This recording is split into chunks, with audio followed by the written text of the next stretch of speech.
بسم اللہ الرحمن الرحیم۔ بسم اللہ الرحمن الرحیم، والصلاة والسلام علی اشرف الانبیاء والمرسلین وعلی آلہ وصحبہ وامتہ اجمعین، اما بعد۔ عزیز طلبہ اکرام، آج ہم سبق نمبر 82 پڑھیں گے، کتاب الطہارۃ، باب فی الاستنثار۔ یہ باب ہے جس میں ناک جھاڑنے کے بارے میں بات کی جائے گی۔ سبق کے موضوعات آپ کے سامنے اسکرین پر موجود ہیں، معمول کے مطابق انہی موضوعات پہ بات ہوگی۔ گزشتہ سبق کا خلاصہ بھی ایک نظر آپ اس کو دیکھ لیں۔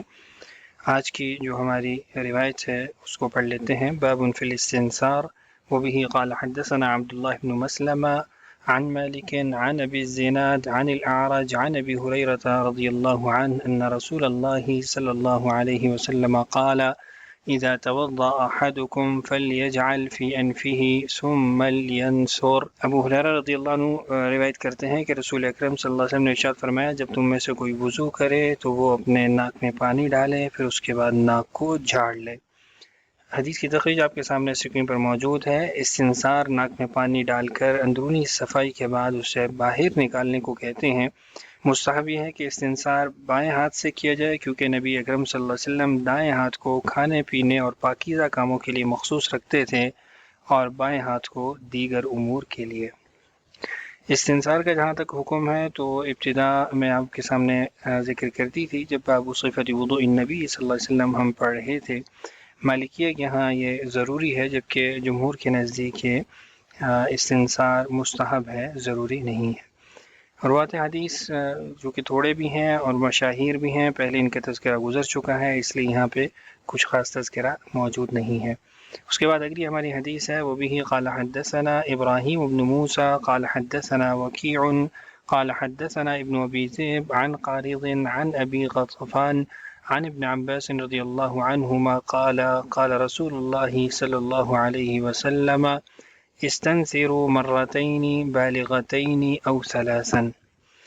ابن عباس رضی اللہ عنہما رسول اکرم صلی اللہ علیہ وسلم کا ارشاد نقل کرتے ہیں کہ اچھے طریقے سے، مکمل طریقے سے ناک کو جھاڑو 2 مرتبہ یا پھر 3 مرتبہ۔ یہاں محدثین نے ایک نقطہ لکھا ہے، وہ یہ ہے کہ رسول اکرم صلی اللہ علیہ وسلم نے 2 مرتبہ کا جہاں ذکر فرمایا تو اس کے ساتھ صفت بھی ذکر کی، بالغتین، جبکہ ثلاثن کے اندر آپ نے صفت ذکر نہیں کی۔ تو اس سے معلوم ہوا کہ اگر 2 مرتبہ جھاڑنا ہے تو پھر اچھے طریقے سے جھاڑ لو، اور اگر 3 مرتبہ جھاڑتے ہو تو اس میں پھر خود ہی مبالغہ حاصل ہو جائے گا، چونکہ وہ ایک اضافی مرتبہ یہ عمل ہو جائے گا۔ حدیث کی تخریج آپ کے سامنے اسکرین پر تھی، اور روات حدیث کا تعارف بھی آپ کے سامنے موجود ہے۔ اس میں چونکہ نئے روات ہیں تو اس لیے ان کے تفصیلی جو حالات ہیں وہ بھی آپ کے سامنے موجود ہیں۔ اور یہاں ایک اور چیز لکھی ہے، وہ بھی واضح کر دینا بہتر ہے کہ استنثروا مرتين بالغتين او ثلاثا، یہ جو او آیا ہے، تخیر آئی ہے، تو اس کے بارے میں فرماتے ہیں کہ اما للتنویع، یا تو یہ تنویع کے لیے ہے، 2 مختلف نوعیتوں کو بیان کیا گیا ہے، رسول اکرم صلی اللہ علیہ وسلم کا قول ہی بھی ٹھہرے گا، او شک من الراوی فیکون من قول بعض الروات، یا پھر کسی راوی کو شک ہوا ہے تو اس نے یہ کلمہ اپنی طرف سے ذکر کیا ہے کہ آپ نے یا تو یہ فرمایا کہ 2 مرتبہ مبالغے سے جو ہے استنثار کرو، یا پھر آپ نے 3 مرتبہ فرمایا، تو یہ پھر راوی کے شک پر محمول ہو جائے گا۔ اس کے بعد اگلی حدیث ہے، طویل حدیث ہے، اس کے تحت ہم کچھ چیزوں کو ذکر کرنے والے ہیں اور کچھ مفید ہمیں اسباق اور دروس بھی ملنے والے ہیں۔ تو پہلے اس کو پڑھ لیتے ہیں۔ وبه قال حدثنا قتيبة بن سعيد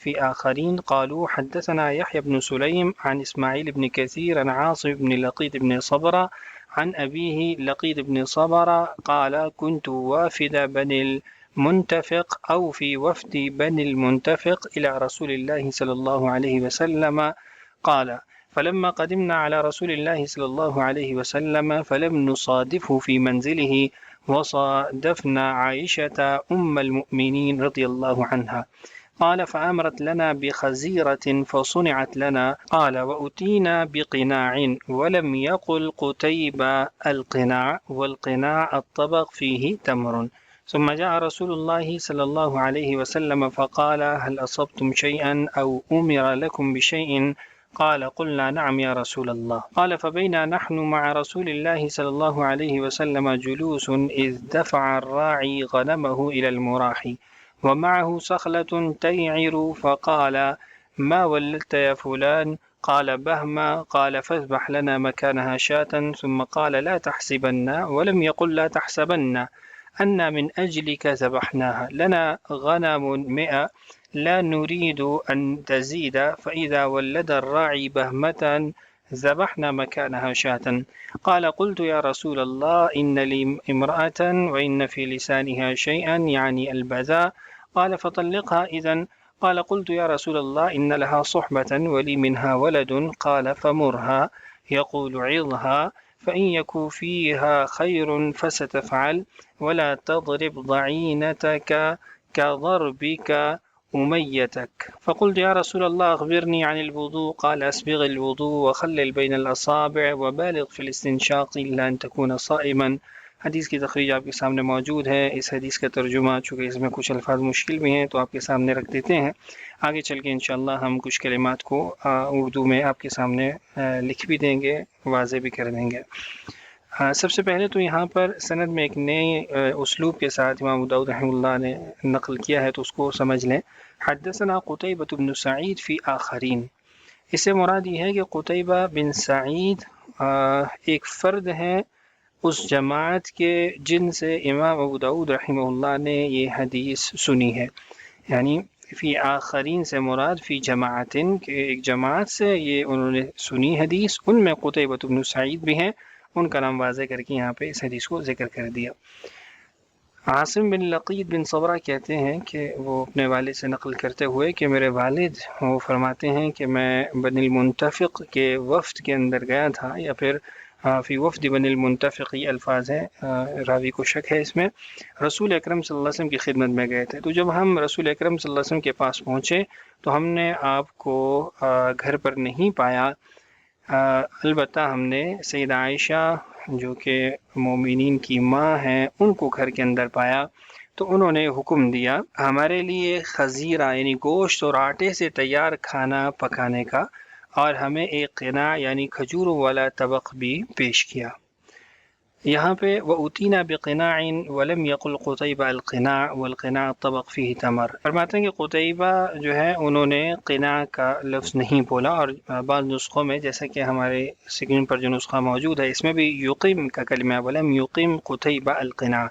تو وَلَمْ يُقِمْ اس سے پھر مراد یہ ہوگی کہ وہ اچھے طریقے سے قناع کا لفظ نہیں بول سکے کہ جس سے اس کا مفہوم معلوم ہو سکے، واضح ہو سکے. یہ پہ شدت احتیاط اور کیفیت کے محفوظ رکھنے کی طرف اشارہ ہے.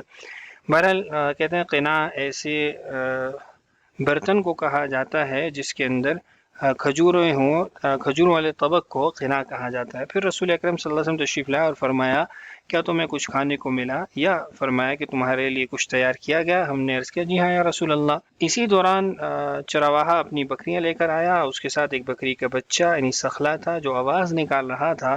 آپ صلی اللہ علیہ وسلم نے پوچھا کہ کیا پیدا ہوا ہے. ما ولدت یا فلان، یہاں اس سے مراد یہ ہے کہ تم نے جو مشاہدہ کیا ہے یا تم جو ولادت کے وقت قریب میں موجود تھے تو تم نے کیا دیکھا کہ کیا پیدا ہوا. تو اس نے کہا بہمتن، بکری کا بچہ پیدا ہوا ہے. تو آپ نے فرمایا کہ اس کے بدلے ایک بکری ذبح کر دو. پھر آپ نے فرمایا کہ یہ گمان نہ کرو کہ ہم نے یہ بکری تمہارے لیے ذبح کی ہے، ہمارے پاس 100 بکریاں ہیں، ہم نہیں چاہتے کہ ان کی تعداد بڑھے، اس لیے جب چرواہا کوئی بچہ پیدا ہوتا دیکھتا ہے تو ہم اس کے بدلے میں ایک بکری ذبح کر دیتے ہیں. فرماتے ہیں کہ میں نے کہا یا رسول اللہ ان لی امرأۃ، میری ایک بیوی ہے اور اس کی زبان میں کچھ سختی بد زبانی ہے. آپ نے فرمایا تو اسے طلاق دے دے. میں نے کہا یا رسول اللہ اس سے میرا قدیم تعلق ہے اور اس سے میرے بچے بھی ہیں. تو آپ نے فرمایا تو اسے نصیحت کر، اگر اس میں بھلائی ہوگی تو وہ مان لے گی، اور اپنی بیوی کو اس طرح نہ مارنا جیسے اپنی لونڈی کو مارتے ہو. میں نے عرض کیا یا رسول اللہ مجھے وضو کے بارے میں بتائیے. تو آپ نے فرمایا کہ وضو کو اچھی طرح پورا کرو، انگلیوں کے درمیان خلال کرو، ناک میں پانی اچھی طرح چڑھاؤ. ہاں اگر تم روزے سے ہو تو پھر مبالغہ نہ کرو، اس میں زیادہ شدت نہ اختیار کرو. حدیث کا ترجمہ آپ نے دیکھ لیا. روایت حدیث کا تعارف بھی آپ کے سامنے موجود ہے. تفصیلی طور پہ کچھ شروعات کا تذکرہ آیا ہے، چونکہ یہ پہلی مرتبہ ان کا تذکرہ ہو رہا ہے تو آپ اس کو روک کے پڑھ سکتے ہیں۔ اب اس کے بعد ہم کچھ معانی کلمات کے آپ کے سامنے رکھ دیتے ہیں۔ سب سے پہلے خزیرہ، اس کی وضاحت ہے کہ گوشت لیا جاتا ہے اور اسے چھوٹے ٹکڑوں میں کاٹ کر دیگچی میں ڈالا جاتا ہے، پھر زیادہ پانی اور نمک کے ساتھ پکایا جاتا ہے۔ جب اچھی طرح گل جائے تو اس پر آٹا چھڑک دیا جاتا ہے اور اسے گاڑھا کر لیا جاتا ہے، پھر کسی بھی سالن یا چٹنی کے ساتھ کھایا جاتا ہے۔ خزیرہ ہمیشہ گوشت کے ساتھ ہوتا ہے، اگر گوشت نہ ہو تو اسے عصیدہ کہا جاتا ہے، جیسا کہ آگے حدیث میں آ بھی رہا ہے۔ بعض کے نزدیک اگر آٹے سے بنایا جائے تو اسے حریرہ کہتے ہیں، اور اگر چھان، بھوسی، نخالہ سے بنایا جائے تو اسے خزیرہ کہا جاتا ہے۔ اسی طرح ایک کلمہ گزرا تھا کہ مراح، بضم المیم، اگر اس کو پڑھا جائے میم پہ ضمہ ہو تو اس سے مراد وہ جگہ جہاں مویشی رات کو ٹھہرنے کے لیے آتے ہیں، اور اگر اس کو المراح پڑھا جائے میم پر فتحہ پڑی جائے تو اس سے مراد وہ مقام جہاں لوگ شام کو جاتے ہیں یا وہاں سے واپس آتے ہیں۔ اس کے ساتھ ایک لفظ تھا سخلتن، سخلہ یہ بکری یا دمبے کا نوزائیدہ بچہ، خواہ نر ہو یا مادہ اسے کہا جاتا ہے۔ بعض کے نزدیک یہ لفظ خاص طور پر بکری کے بچوں کے لیے استعمال ہوتا ہے، اس کی جمع سخل اور سخال آتی ہے۔ تیعیرو، تیعارو دونوں طرح اس کو پڑھا جاتا ہے، بکری کے بچے کی آواز نکالنے کو کہتے ہیں، اور یہ فعل باب ضربہ اور فتح دونوں سے آتا ہے، منع یمنع، فتح یفتح وہ بھی یہی ہے۔ اس کے بعد بہمہ ہے، بہمہ بکری یا دمبے کا بچہ، نر و مادہ دونوں پر بولا جاتا ہے، اس کی جمع بہمن اور بہامن ہے۔ اگر ضأن اور ماذ کے بچے اکٹھے ہوں تو سب کو بہام کہا جاتا ہے، اور اگر الگ الگ ہوں تو ضأن کے بچوں کو یعنی بھیڑ کے بچوں کو بہام، اور ماذ کے بچوں کو یعنی بکری کے بچوں کو سخال کہا جاتا ہے۔ اس حدیث میں مراد مادہ ہے، جیسا کہ اذبح لنا مکانہا شاد سے واضح ہوتا ہے کہ آپ نے بکری ذبح کروائی، تو یہ بھی پھر مادہ ہی تھا۔ ابن الاسیر رحمہ اللہ کے مطابق سوال اس لیے تھا کہ معلوم ہو نر ہے یا مادہ، یعنی بکری کو ذبح کرنا ہے یا بکرے کو۔ امام سیوطی کے نزدیک سوال کا مقصد یہ بھی ہو سکتا ہے کہ معلوم ہو آیا ایک بچہ ہے یا زیادہ، تاکہ اسی حساب سے بڑی شاد، بڑی بکری ذبح کی جائے۔ نبی اکرم صلی اللہ علیہ وسلم نے لقیط سے فرمایا لا تحسبن بکسر السین، اور راوی نے بھی اس کو یوں ہی نقل کیا ہے، اور مراد سے یہ تھی کہ یہ گمان نہ کرو کہ ہم نے بکری کا بچہ تمہارے لیے ذبح کیا ہے۔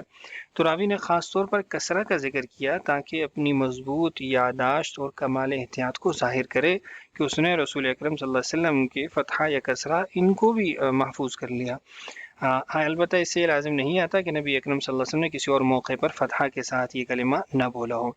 امام سیوطی کے مطابق صحابی نے کسرہ پر اس لیے زور دیا، یا تو وہ خود فتحہ بولتے تھے اور کسرہ کو عجیب سمجھ کر ضبط کیا، یا وہ کسرہ بولتے تھے اور دوسروں کو فتحہ بولتے ہوئے دیکھ کر یہ وضاحت کی کہ رسول اکرم صلی اللہ علیہ وسلم نے اس موقع پہ کسرہ کے ساتھ اس کو بیان فرمایا تھا۔